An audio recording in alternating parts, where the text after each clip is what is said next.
We know the grid is undergoing massive change, which creates massive opportunities for local energy.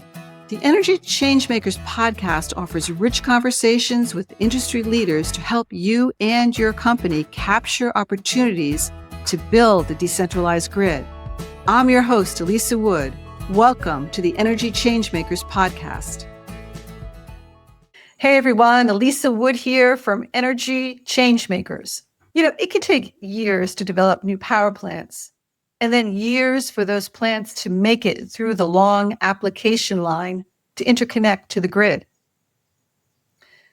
Concerned that they won't get power or get it in a timely way, data center developers are taking what would appear to be some wild swings when making power deals, like restarting a 60-year-old nuclear plant, or making bets on speculative technology like small nuclear reactors, or creating situations that will cause old coal-fired plants to postpone retirement.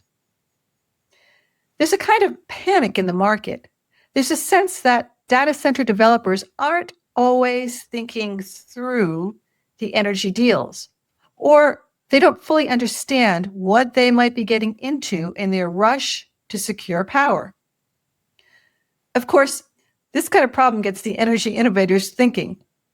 In this case, two very big energy technology players, Siemens Energy and Eaton, put their heads together. And what they came up with for a solution is a kind of microgrid, a large microgrid, but a bit more than that too. We get under the hood of this technology, an interesting partnership, in a conversation with Jim Mozell, a senior director of strategic partnerships at Siemens Energy, and Juan Colina, a data center and IT segment leader at Eaton. Interesting stuff. Here we go. So hello, Juan and Jim. How are you today? I'm doing great. Thanks for asking. We're doing really good. Thank you. Appreciate it. Wonderful. We've got Juan. Where are you today? I am in Dubai at the moment. And Jim? I'm sitting in Orlando, Florida. All right. And I am here in Virginia. Let's start off by talking a little bit about why this partnership came together. What was the impetus? What's happening in the marketplace that made you see that this was important? Look, the inception of the project is really addressing a market problem on the availability of power. That's the underlying premise, right? We see that the grid connection, in particular in EMEA, but in other parts of the world where there is a lot of ongoing concurrently data center builds, the timeline to get a grid connection is very extended. That negatively impacts the adoption of data center and data center builds. And what we wanted was to find a way to solve and address this problem. And that's where we started with talking and discussing with another energy leader like Siemens Energy on how we could eventually address this problem. And that originated a discussion and another discussion. And eventually we ended up coming with what we think is a solution that addresses this particular problem, but it doesn't stop there. It provides a lot of additional upsides and advantages to not only data center builders, but eventually other companies that are part of the ecosystem. Yeah, I want to talk more about these delays and what's happening in terms of interconnection a little bit more later. That's such a good point. Let's also talk about now what the partnership will look like. How will it work? What are you doing? What's the technology exactly? Yeah, maybe I could jump in there. Juan just explain the need or the demand that the market is looking for power. The appetite and the willingness to sign long-term contracts to lease data centers is there. And it's far beyond what in the end can be provided, especially with the bottleneck of power. So the way we're trying to tackle that is we looked at back then, about just over a year now, what we thought was a tendency in the market and potentially a data center size. Of course, recognizing the potential of all these AI data centers coming, not just those. And we decided to focus on a data center size of about 500 megawatts, which again, a solution would really enable the scenario that it could build up, because building blocks is another key. So it could easily be broken down to a 250, or it could be scaled up to a gigawatt, or even somewhat smaller. So on the power gen side, we focused on, of course, the main issue, which is redundancy. And we decided to use a product that's been sold enormously in the market that doesn't just serve power generation needs, but also industrial. And of course, a data center is like a large industrial need or demand for power. So we're focused on using the STT-800. That's a product where it's definitely not too big. So it could depend upon the type of product or the size, between 57 or 62 megawatts. And we build it out in such a way that it would be able to scale up with the data center and work nicely with this 250, 500, or up to a gigawatt, in that we would apply it in a combined cycle and a simple cycle. And then we would have backup with BESS batteries. So that's on our side. And of course, all that would be directly working together with the electrical side of the data center. And that's where Eaton takes over and, of course, is utilizing, let's say, this connection from grid, or in this case, on-site power to the chip. And I'll let Juan help explain exactly what that means. This is definitely a great segue, Jim. We go from the on-site generation, from what we now eventually, we don't want to call it a grid, but on-site generation all the way to the chip, right? And everything in between, which is really around the medium voltage switch gears, the low voltage switch gears, assemblies, etc., racks, everything that goes in supporting the chip, and how these electrons are eventually converted into tokens and into data that gets sent and utilized. And I think that's really where, piggybacking on one point that Jim brought up, is we actually now complement what they're doing on the power generation side with what we're doing on data centers in terms of modularization and taking a modular approach to how we build these data centers. So eventually we can scale the compute and we can scale the data center in parallel with what is going on the power side. So eventually now you have the ability as a data center builder to delay CapEx and eventually have that CapEx grow as you are increasing your compute capacity, and have that being correlated with an increase in power generation on site. I think that's really what ties it up really nice. Yeah, really interesting one. So I think if I'm understanding correctly, then what you're saying is that you got a product here that can create power or build on-site power in a modular fashion as it's needed by the data center. But then Eaton comes in and it can also work with the data center so that it is built in a modular fashion. So we're not looking at a situation where we've got to get all this power and all this compute power all at once built. We can do it over time as it's needed. That's correct. Okay, very interesting. Tell me how this helps then with the interconnection problem that you talked about initially, Juan, the 7 to 9 year delay. How does that help me get around that delay? Now you have the ability to have power being generated on site, right? And this doesn't mean that necessarily you have to have the data center constantly on island mode, which is what we call where you have on-site generation, but you have no grid connection, right? So you have that option. You have the option also to build into your plan grid connectivity. So you have a grid connection, you get that interconnection into your facility, and now you are complementing that grid connection with on-site power, which then enables a data center to really become a prosumer into the grid rather than a consumer, because now has the ability to have not only enough power to support the chip, but potentially produce more power to really support the grid as well. And that then converts the data center into what we call a good grid citizen. And that really then, if we have the overview of the project and we understand what are the key moving parts and we can support with our technology, then we're really seeing a decrease in the time that it takes to get a full grid connection to support the data center, because now you have on-site available power that complements the grid connection, and you can do it in the interim and then eventually migrate to that grid connection once it arrives at the data center site.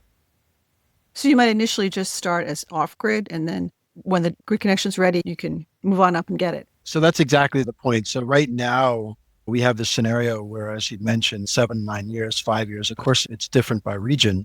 But if you had to wait for that build out, then as I mentioned before, the data centers are more than willing to sign up right away for that power, because they see that they can immediately turn around and and turn that into tokens. So if they build it that way, they get in this SAS contract, so they sublease it basically, and they have an ability to make money and generate value immediately in the market. The issue is power.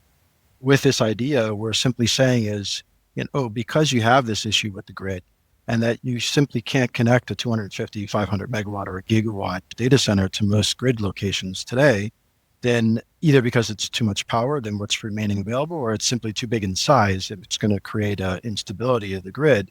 Now you have this scenario where suddenly we can go and work together. We're working already on the optimized solution, but work together with Eaton and provide that on-site power right away so that you can fulfill that need of having a data center sooner than what you would get if you would just simply wait for the grid to be available, get in the queue and get the approval. Yeah, we keep hearing that term come up, speed to power. The data centers need speed to power. So you're offering this as an option to achieve speed to power. It sounds like this is a microgrid you're creating. Is that right? Is it a microgrid? I would say it is a microgrid, right? Now, it really depends on how and when and what the different stages of the project look like to basically end up as like it could be something that ends up supporting the grid. It could be something that supports the data center, but it does start as a microgrid, yeah. Yeah, I guess also the issue can be right now people in the industry are debating like how big can a microgrid be? So maybe sometimes your projects would be bigger than what is traditionally considered a microgrid, but they're functioning that way and having the ability to either connect or not connect to the grid, to island. Now, you mentioned that you're working in Europe and in North America. Why those particular areas? The demand is definitely global, right? There's a need for data centers globally. There was also, I would say, recently a trend to have issues like making sure that data stays within their borders. So there's this push also for certain countries or regions to ensure that everything stays within their area. So all that drives for sure to make it a global topic. So it's not that we just only are focused on North America and Europe. It's just that that's where we see right now the most demand. And especially in the US, there's probably the biggest demand. But nevertheless, there's a chance that this can roll out, of course, globally. We're just simply focused on the US and Europe right now. Are there parts of the US or parts of Europe that you're particularly focused on? I think for Europe is really continental Europe, the Nordics, the UK and Ireland, areas that we know have historically been constrained by power availability. We have had discussions as well around other areas of the EMEA region, but for now, I think we're really trying to target those areas that have that particular specific problem on power availability. And in the US, maybe Jim, you can comment on that. For the US, come back to your question is where, if there's any specific area. Of course, today it's just where the hotbeds are for the development. So there's certain states, of course, that are just simply playing out today to be a focus. But in the end, I think really what we need to do, and maybe this is an opportunity to pivot a little bit in our discussion, is try and get the market, especially in the US, to slow down and look at finding a better way to doing this, an optimized way instead of a frenzied pace or buying just because people are concerned that they won't get power. So they're buying anything that's out. So there isn't an optimization focus. It's just simply a scarcity issue. And so people are just buying without really thinking about how optimal that solution is. That's a very good point. You do hear people just flying into contracts in kind of desperation right now. Yeah. And what you're saying is that isn't really necessary because there is an alternative here. And it's one that allows you to think this through over time, as opposed to, I better just lock in right now with whatever I can get.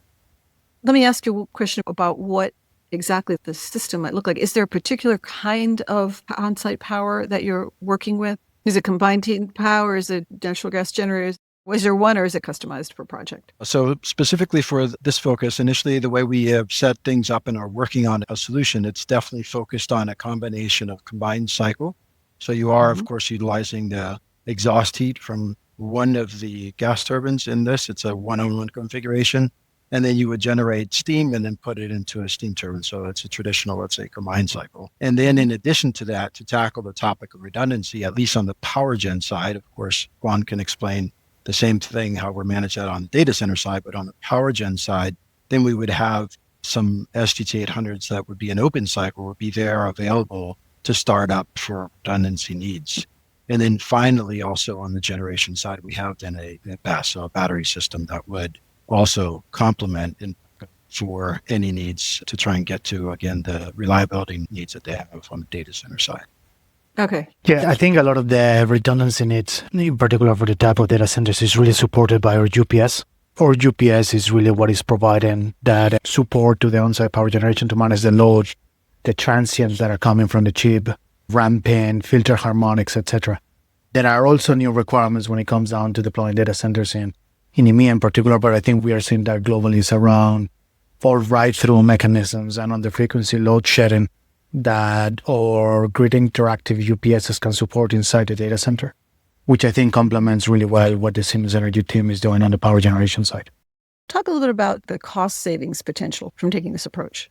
I would say rather than potentially talking about cost savings, I think it's maybe better talking about the opportunity cost. When you look at, and Jim kind of mentioned this earlier, what was really around the ability for a data center to start providing services sooner. So if now you have the ability to start your data center 2-3 years before, rather than waiting for grid connection, those 2 or 3 years already provide revenue that you wouldn't have been able to capture if you were not up and running because you were waiting for a grid connection. So those 2 to 3 years then have a very positive impact on your payback time and the overall return on investment for that particular project. So then that generates additional free cash flow for companies that can then use that free cash flow to provide capex for additional projects. And then eventually it helps data center operators grow their pipeline and their projects faster. I think that's one of the key critical advantages. I wouldn't say you're going to save X millions of dollars or so. I think it's more about what it really provides as an alternative option to go and deploy additional data centers to grow your data center footprint, because it liberates cash through the generation of revenue and free cash flow. And then, look, I think there was a point that we are discussing back and forth is, depending on the regulatory environment in the country where you are, there is one potential savings that really come naturally to this type of project, which is if you have on-site generation, will you always have to deploy your gensets on-site for the data center? And if that is not the case, because you now have on-site power generation that has 2 nines of reliability, 1 9 of reliability, do you need then gensets on-site? And if you don't, then that's potentially a cost saving. But other than that, I think we like to frame the problem more around that opportunity cost and liberating capex that then you can deploy together with capturing revenue a couple of years in advance. So it's a times money kind of argument. That's right. Yeah, maybe I could add to that. So certainly when you're looking at the impact, right? So what is the biggest impact? That's what, of course, Juan was just speaking to. And for sure, exactly why the market is acting the way it is today, frenzy buying, trying to get those contracts, trying to get the revenue to flow for a data center as soon as possible. And that's what's happening in the market. And everybody is basically buying whatever is available on the generation side to feed the data center with any type of power out there. When you go to the second level, so maybe it's not as big of an impact. Certainly, if you looked at it in a business model, you're going to see that the biggest impact is what he just described. But the second one he was alluding to was the topic of the gensets. So when you look at a genset, or if you look at just simply the way data centers today are being fed the power, which is what they need, there's certainly a scenario where you can look at it 2 different ways. So you have an opportunity where you could go out there and purposely find a way to be in a scenario where you're producing that power in the most efficient way possible, still feeding it for the same 500 megawatts. So 500 megawatts is what you need. I feed it to you. Either I can do that at, let's say, 30-something% efficiency, which is going to cost you a lot more money because you're going to have to spend a lot more money on fuel, or you could do it in efficiency that's much closer to 60 or 55%. And there, even though you're still getting the same revenue for the 500 megawatts in the data center, you're renting it out, they're still getting that revenue, but you're doing it with much lower cost through the efficiency topic. Or the secondary piece, of course, is the topic, it's less impact on the environment. So whether it be gensets, whether it be not in a simple cycle, I'm just simply allowing the waste heat to go out, and I'm not capturing that in some way, either through a combined cycle or through some sort of absorption cooling or through combined heat and power. There are scenarios where you certainly have a cost savings. Or more importantly, I would say, if you just simply want to continue to feed this opportunity or this beast, as I would call it, if you would do it in a more optimal way, not only do you save costs, but you can still use the saved resource, be it natural gas or whatever, or less units because you don't need as many units. You can go apply that into some other opportunity. It's very much an efficiency play. Yes. If we can get the market to slow down and think about that. Again, right now, the only thing that matters is get power and get the contracts. Begin because, as Juan already mentioned, it's the biggest impact, right? If you look at the business model, getting, some people would say, roughly 100 million in EBIT per month for one of these 500 megawatt data centers, then of course they want to try and get that any way possible.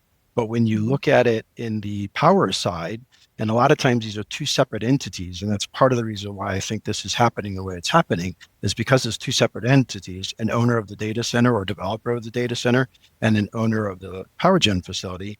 They're not necessarily looking at it jointly in an optimized solution to make sure they get power for the data center. They're just finding power. Somebody's providing that power. They're just getting power because they want the contracts, but they're not necessarily looking at the best way to do it. And hopefully that'll come soon. And then when it's definitely an efficiency play, or it could be other plays, it could also allow you for expansion in the future. It could also set up for a hub and spoke scenario where you have a campus. So now you would maybe have a microgrid because you're feeding the campus. You still could be connected back to the grid eventually. But all this stuff could happen when you do it in a more logical approach where you're looking at more midterm and long term and not just this short term opportunity.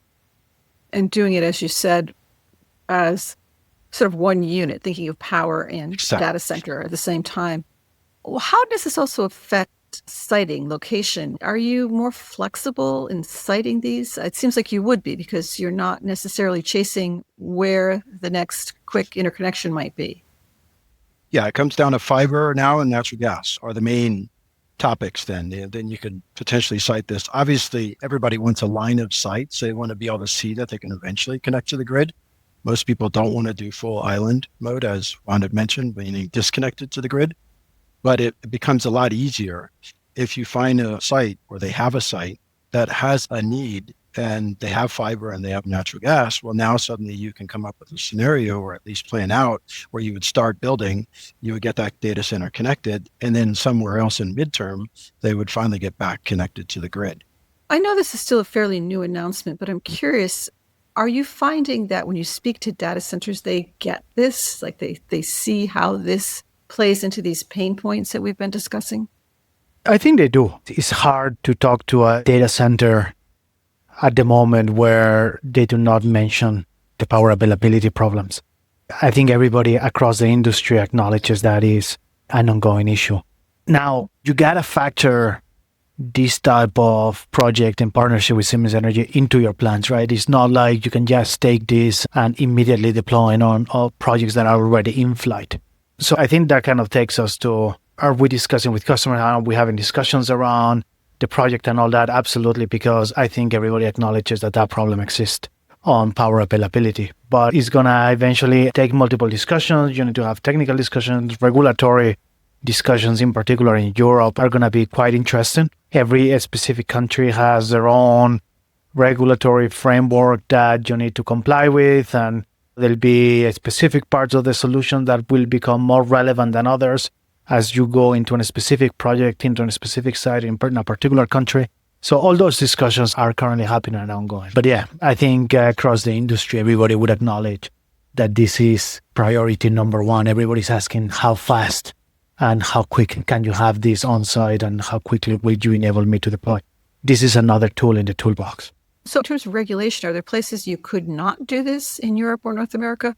I wouldn't say that you couldn't do it. I think the regulation will force you to do it in complementing something else, right? So there are requirements around unconditional dispatchable power, for example, in some countries. When that happens, then you need to have a grid connection to be able to have the on-site power generated being distributed into the grid. So that data center then is from day one forced to be a good grid citizen, to be a prosumer into the grid. So those discussions are still happening. But yeah, there will be areas where this type of solution will require discussions with the regulatory body and then eventually about how this would complement some of the local regulations. So there are some places that right now you couldn't start with on-site and later connect. not based on the ongoing regulatory framework. But I think in some places, because of the interest and what data center deployments bring to the economy and to the local economy and to the environment, there might be discussions about potential waivers, timings. And again, those are discussions that still need to happen at that level. So it's a matter of educating regulators in some places. What about North America, Jim? Are there any places where you run into regulatory issues with this solution? For sure. In the end, this is one of the biggest hurdles, and it's not the only one. But if you just look on the power side, it's always been a scenario where you need to still run down permitting, right? So you can't just go build something because you have fiber there and you have natural gas. So that still needs to be managed. And some people would still say that the queues are too long, even for simply permitting. And I think you could probably see over the last several weeks, there's been very big focus on trying to speed up or allow for the ability for projects to be built out much faster and to shorten those queues. As a matter of fact, there was just an announcement that they are freeing up federal land to go build on-site generation data centers and that fulfill a certain criteria. And so you can see people are trying to fix this first problem, just the idea of this collaboration, which is fast connection, grid's taking too long. But I think once you peel back this onion, if you will, that was just the first layer or issue. So your next layer would then be, okay, once you can get a faster solution or get the grid to build it out, what is the most optimal way of doing that? And you can first focus on just simply the power itself, which then you would say, okay, it's what can the grid provide me? What is the efficiency? What is maybe the carbon footprint? What is reliability versus an on-site? And even though you solve the fast power, you should then next start solving or figuring out still what is the most optimal way of doing that. And the next layer of opportunity with this collaboration for sure, or for any opportunity that's out there, is you can find a solution to the fast power, but then you should start to think about, okay, how can I do that with the least amount of resources? So if you simply wanted to allow the market to continue to grow, apply those resources to the next opportunity. But there is a scenario where there's a heavy push to make these projects come faster. But after faster, hopefully we start to focus on also what's the best way of doing that. And not just on the generation side, but jointly and optimize with the data center, like what we're doing together with Eaton, so that truly it's a complete build out with an idea, not just a single data center, hopefully then the hub and spoke, a campus that is then supporting everything, cloud, LLM, AI, et cetera. And all that is built around an optimized design, not just simply getting power quickly. So you're not just bringing speed, you're also bringing future planning. For sure. And I think that's not happening today, at least not in the frenzy. Certainly there's large organizations. I think we definitely would say we would expect the hyperscalers to have to be thinking about that. Some of the large data center developers would have to be looking at that. And that's why, as Juan had already alluded to, if you just look at it on a project-to-project basis, of course, people would recognize that they prefer to do this in a more optimal way. But right now, they're just simply continuing course of what's already been set up in the RFP and running that down the line. Accordingly, then all the regulations have to go and follow suit. But the very next layer, so a more strategic approach, is then, okay, well, now you go sit down with these entities and try and find a way that is looking at it more in a midterm to a long-term solution. And what is the best strategic way of doing that? And what's the most optimal way to do it? Do I run out to the market and do it that way? Because this idea of on-site power generation, of course, one could say anybody could do that. Or do you try and do it in such a way where you're working with two large entities that are going to work together and optimize that design so that it still provides you a better benefit than if you just simply asked two separate entities or many entities behind that for data center and power generation to bid to a spec and they submit some sort of idea. So that's still not quite the strategic approach. In the midterm, we want to go full bore and say, hey, this is the way that we want to do this and really set this up in the mid to long term. Fantastic. It's just so fascinating to me to see what's happening out there right now, because there's a lot of strain, as you've described, in the marketplace. But at the same time, we've got these really interesting innovations that are emerging to address all of that strain. And this is clearly one of them. Really appreciate you being on the show today. Any last words you'd like to add? I'll just add one last kind of remark. I think it's important that, as you said, these type of new innovations are really around AI-enabled data center systems from power to chip. And I think that's the key message. It's no longer from the grid to the chip is no longer just covering what happens inside the data center. It's actually all the way from the power to the chip. And these data center systems are really that next step change in terms of evolution of how data centers can be deployed. Thinking bigger about the projects. That's right. Interesting. Thank you so much. Appreciate you being on the show today, Jim and Juan. Thank you very much. Thank you very much. Thanks for having us. Hey all, I had a follow-up conversation with Jim, and he added these interesting points. One of the things I think that brings everything back together that we had discussed is the topic of financial viability. So there obviously is feverish build out of data centers in the market, not just in the US, but globally.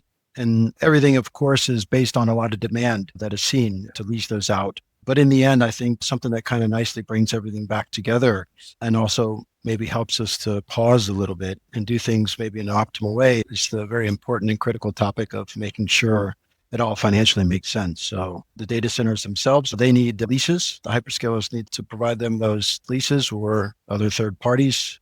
And then, of course, those leases need to play out to have a service where they can offer third parties like maybe OpenAI or other services that are out there, and they are able to offer a software as a service to the end consumer. And whoever that end consumer is, being an entity, of course, or just you and I, let's say, we simply use it, but we see value in it. And a lot of things that's happening in the market today, and everybody's just trying to rush to build because they see this massive demand relative to the lack of supply, which leads to leases. But still, in the end, when they're built, they need to be financially viable. They need to be done in such a way that it's optimized.